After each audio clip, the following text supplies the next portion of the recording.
Salut à tous, j'espère que vous allez bien, que vous êtes en pleine forme. Petite vidéo pour continuer sur la lignée des chroniques.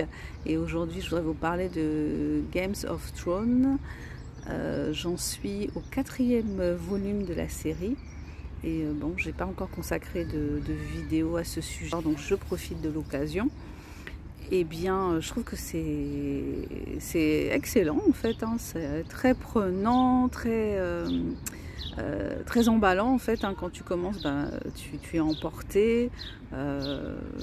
L'auteur a un vrai talent de conteur, hein.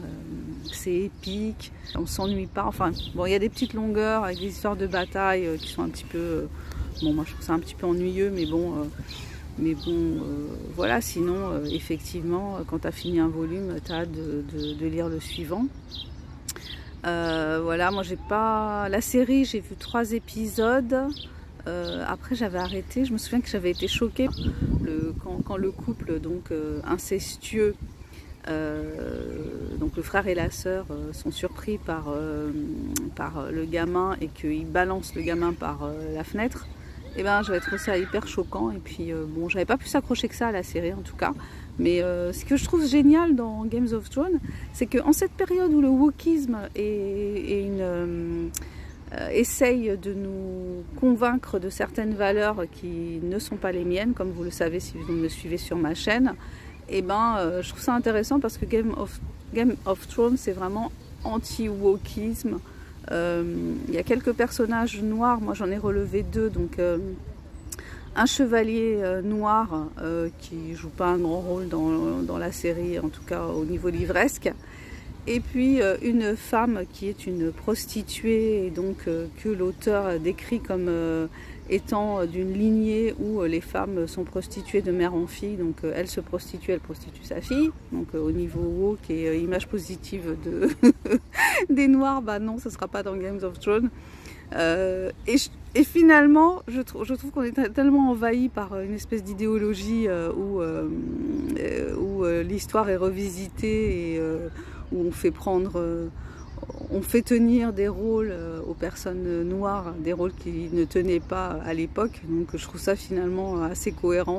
Ensuite, au niveau de l'image des femmes, il y a beaucoup de viols dans cette série. Il y a beaucoup de viols, il y a beaucoup d'agressions envers les femmes. Elles ne sont pas forcément très bien considérées.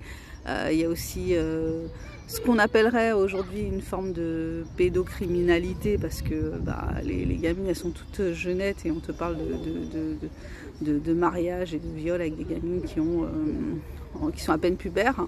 En particulier Daenerys, donc la reine des dragons, qui sera la reine des dragons. Donc je ne vais pas vous raconter l'histoire, donc je balance comme ça. Après, si vraiment la série vous intéresse, vous lirez, ou bien vous irez regarder les épisodes, comme ça vous saurez un petit peu mieux situer.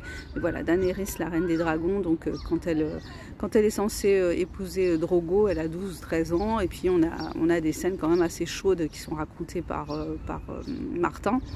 Donc voilà, c'est ce que je trouvais assez intéressant, le succès de cette série qui va vraiment à l'encontre de ce qu'on vit actuellement par rapport à toute cette idéologie wokiste.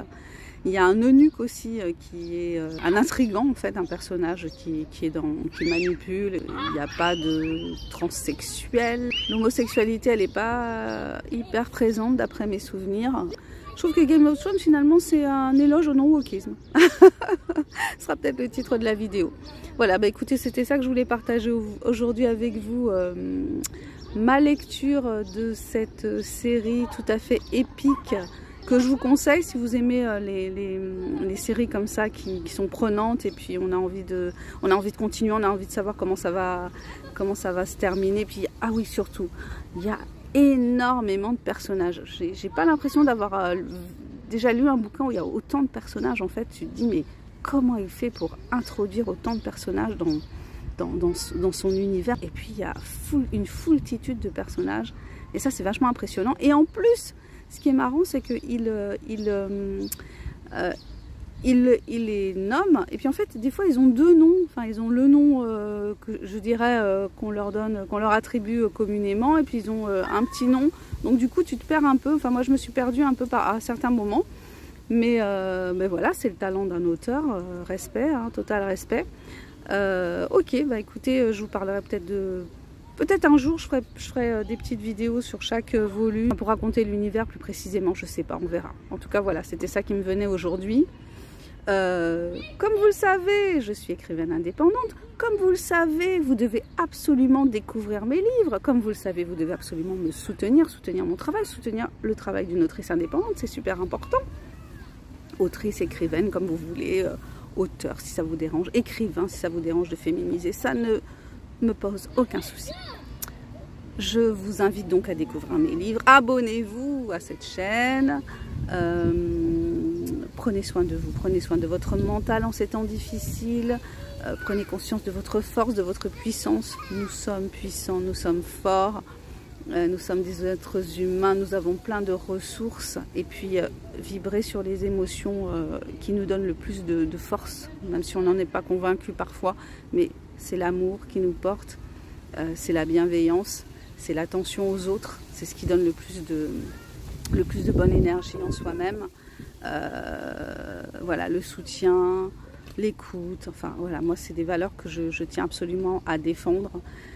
Je vous embrasse et puis je vous dis à bientôt pour la prochaine vidéo. Bye bye.